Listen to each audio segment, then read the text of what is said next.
Hey guys, welcome to another Pathways presentation. Today we have a STEM pathway for you about statics and forces, an introduction to forces and study of statics. So first of all, what is statics? And the answer to that is statics is the study of forces acting on an object when that object is not in motion. That's called forces being in equilibrium, forces working against each other to cancel out and keep that object from moving. So statics can be used to examine and analyze why buildings stay up, why triangles are the strongest shape, why you see so many triangles everywhere when you look at buildings and structures. We're going to use statics to lift heavy objects later in this presentation and explain why you can ride a bike on a tightrope. So you can do some pretty cool stuff with statics. So we will find out. But before we can do that, we have to know about free body diagrams, FBD, and the basics of forces. So forces in our free body diagrams are going to be drawn as arrows. Arrows acting at a certain point, and those are known as vectors. So if you ever watched Despicable Me, you know vectors have direction and a magnitude. They're going to act in a direction with a certain amount of force. It's our magnitude. So forces are going to act in the x or y components. Well, there are a lot of them are going to act in both of the x and y component, but you can always divide them up into their horizontal x component and their vertical y components. So forces are two kinds. They either push or pull. So you can think of gravity. Gravity is a force, the most common force actually. And that's a pulling force because it's pulling you toward the ground. Forces always have to act equal and opposite. So even when you're walking on the ground pushes up against the force you put on it due to gravity with an equal and opposite force. You probably don't think about this when you're just walking around, but on the beach, for example, it becomes a little more evident with footsteps. You can picture it as when you step down, the sand needs to push up against you, so it condenses until it's dense enough to push up against you and keep you from falling into the center of the earth. So, how do we make free body diagrams? Well, all free body diagrams are drawing all the forces acting on an object. So you need to draw them, as we said before, in the direction they act, at the point they act, with the correct arrow length about that corresponds to how much force or how powerful that force is. So we're going to do a little example. So we have a man here leaning on a wall who weighs, let's say, 100 pounds, and he's got the wind at his back. The wind is blowing from left to right.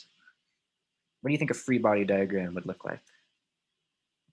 A hint, there are 5 forces in our free body diagram. Answer in 3, 2, 1. So if you had something like this, good job in your head. So first we have his weight acting against the equal and opposite force. The ground pushes up against his feet.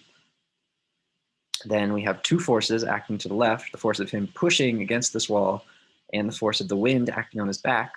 And as you can see, we need a bigger horizontal force pushing to the left from the wall. The wall is pushing back against him and against the wind.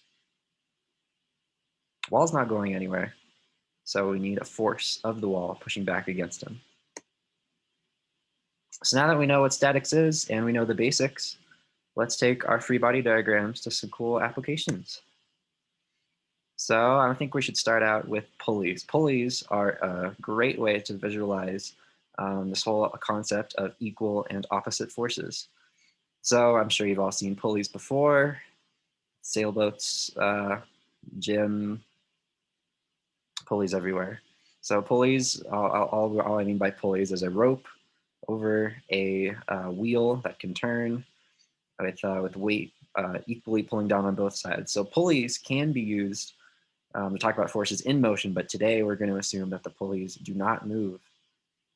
we're just going to be looking at stationary pulleys. So just a basic idea that the ropes on either side are going to act, let's say, with 1 pound pulling down on either side, and that means this center, the rope holding up the center is twice that, 2 pounds. And it's the same thing if the rope attached to the middle is pulling down and 2 on the side are pulling up. So now I've got a little question. 50-pound Billy is trying to hang on this rope, lift his 200-pound dad off the ground. Is he able to do it? Or does he need help from friends, a little more weight to pull his dad using this, using this simple pulley system that's attached to the ceiling? So I'll give you guys a couple seconds for this one. You can pause the video if you want to think about it, but I'm going to show the answer in 3, 2, 1. So let's see if Billy did it. So first of all, he pulls down on this rope with 50 pounds, which means this side of this pulley is also going to be 50 pounds, which means the center one is going to be attached to the ceiling with 100 pounds. And it's going to be the same for this second pulley right here. It's going to pull up with 50. This side's going to pull up with 50. You can see this green rope is just the same rope. So of course, it's the same amount of force throughout on that rope. Then the center pulley here is going to be pulling down with 100 pounds to counteract this force of 50 and 50, which means this pulley here has 100 on either side with 100 pounds pulling down from the ceiling. And 100 plus 100 is 200. So the answer is Billy, with only 50 pounds of force, is able to pull up his dad. That puts 200 pounds of force on this rope. So how is that? Well, we can find out just by checking our work, checking how the forces add that are being pulled down and that are being pulled down at the roof. So at the roof, this pulley pulls the roof down 100 pounds. This side of the pulley pulls it down another 50 pounds. And this side of this pulley pulls it down 100 pounds. So if you add up 100 plus 50, you get 250, which, when you look at that, it's the exact combined weight of Billy and his dad. So this, I thought, is a really cool example of a equilibrium example in our study of statics. And if you followed all this, congratulations. This is a high school, college level example, believe it or not. Seems simple when you work it out, but it's the type of thing you will run into if you take physics, statics in high school or college. So now we're going to take it in a different direction to another topic, and the concept of forces acting along a length. So what does that mean? Well, it means when you have beams, for example, on bridges where there's a lot of force acting. If you have a big truck on this bridge, there's a lot of force. But the engineers don't want to build just a big sheet of metal. They want to build just little beams of metal to take all the force, right? So along each beam, forces are acting along the length of the beam. They're not acting horizontally, for example, on this vertical post. They're acting up and down along the beam. So let's take that to a simple example here that I think demonstrates some good concepts. Billy and Bob are building a treehouse. Billy here has a triangle design for the base of his treehouse. He's trying to build a treehouse here. And Bob makes a square design, square base for his treehouse. Who do you think has the better base, Billy or Bob? Show the answer in 3, 2, 1. Well, Billy over here, with the weight of himself acting downward where he's standing, is countered by the force acting along this beam here, because this force has an upwards component, has a y component. However, Bob over here, not so lucky. He built his treehouse in a square, which means this is a horizontal component. It doesn't have any y force at all. So it means his weight of himself is pushing down. There's nothing to pull back up. So looks like his base sagged when he tried to stand on it. And you'll notice a natural shape for it to sag down to would be kind of this parallelogram, right? And if you look at this, a little dotted line of kind of what his base became. Where he's standing, he's kind of drawn by this line, and then these two beams kind of combine to make this line. And to go back, they kind of sag down to be the same base as Billy. So that now he has these beams, which guess what, have a Y component right here and are able to support him. So why is that? It's because the triangle is the strongest shape. That's why you see triangles in buildings everywhere, because squares and shapes with more sides than squares are just no good. They're just too easy when you put a force, somewhere that they just collapse. They just collapse. So you'll see even here, some squares are used in this bridge, but with a very important element, they have a beam down the middle, so that you can imagine it can't collapse if there's a beam down the middle, and the beam down the middle just makes more triangles. So that is why triangles are the strongest shape in the world and why you see them everywhere you look.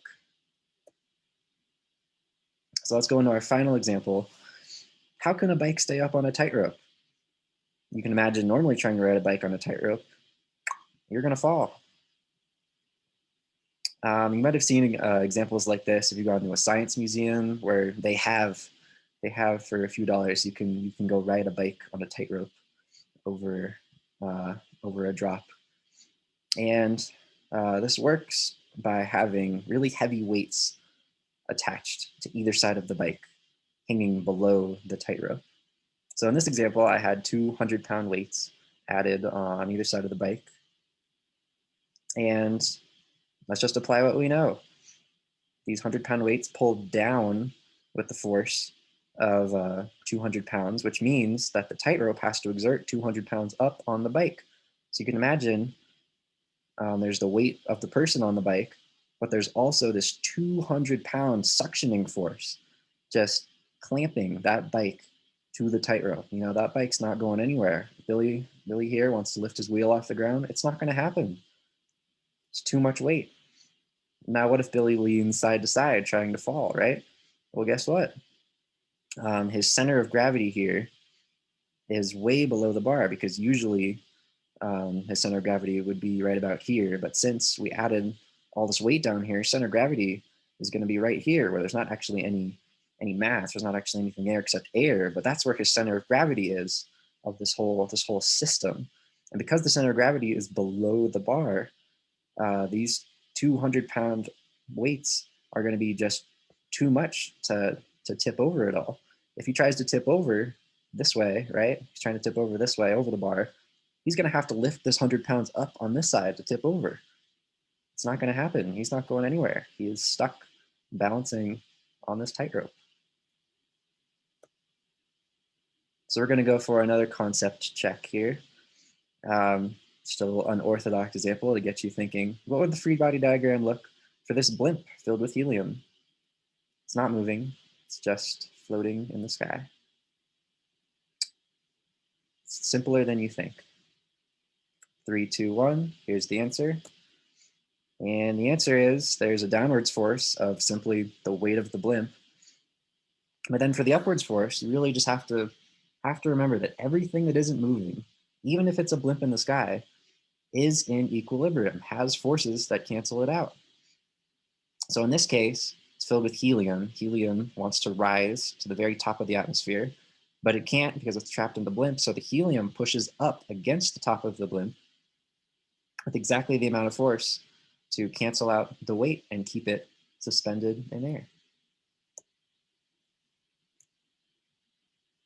So a little bonus before I end the presentation. It's how does jumping work in terms of forces? And this is a little above the pay grade of this presentation because jumping is motion, which is technically not statics, but I think this is really cool.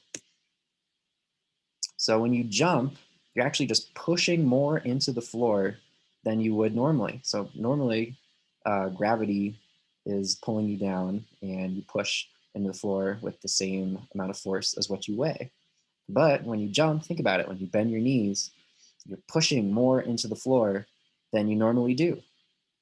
So when you add So if this is how much you weigh, and then you add an extra force that you're pushing yourself into the ground, you create this much bigger force. And by create, it just means the ground has to push up against you with a much bigger force than what you weigh. So when when you unbend your knees, there's still this much bigger force pushing up, and you defy gravity and lift off the ground like this basketball player. And then fun fact that you can try out for yourself: when you land with a thud. That thud, the force you land with, is actually equal to the force that you took off, that you created by jumping. So however much power you land with, that's the power you created by jumping. So to continue on some of those concepts, um, if you want to learn more about how the world works in this sense of forces and equilibrium, is there's this idea of moments where um, forces act around a point to rotate that point. And that's another idea of equilibrium in moments. And then, of course, forces on objects that are in motion, that are not static, but are dynamic and moving, like this roller coaster. And there's a lot of really cool applications of forces in equilibrium, or not in equilibrium, that you can learn about if you choose to. So thank you for watching. As always, you can visit our social media, Instagram, and check out our website to find more pathways and fun videos. So thank you. I'll see you in the next video.